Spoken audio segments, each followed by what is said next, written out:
कारगर होगा ग्रैब 4। अब तक लिए गए फैसलों का दिल्ली एनसीआर पर क्या असर हुआ? देश की राजधानी दिल्ली और उसके आसपास के इलाके की हवा जहर बन गई है।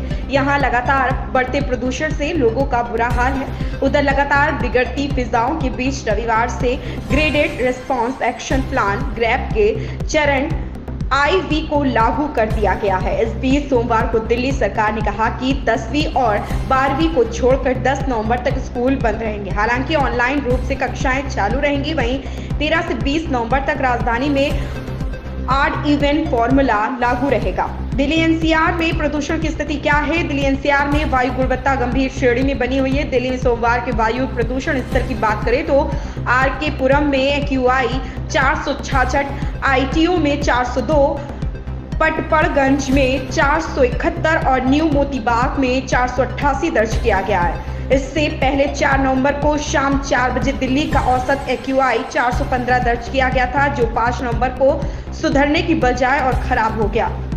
रविवार 5 नवंबर को दोपहर 2 बजे के आसपास AQI 461 और शाम 4 बजे दिल्ली का औसत AQI 454 रहा।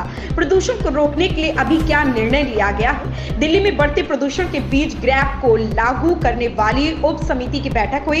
इस दौरान उप समिति ने क्षेत्र में वायु गुणवत्ता की मौजूदा परिस्थिति के साथ साथ मौसम संबंधी स्थितियों और वायु गुणवत्ता सूचकांक के पूर्वानुमानों की व्यापक समीक्षा की। उप समिति ने कहा कि दिल्ली का AQI शनिवार से बढ़ा है और अब गंभीर प्लस श्रेणी में है। पूर्वानुमान भी मौजूदा स्थिति में सुधार की कोई संभावना नहीं बताता है और आने वाले दिनों में AQI गंभीर प्लस श्रेणी में रहने की आशंका है।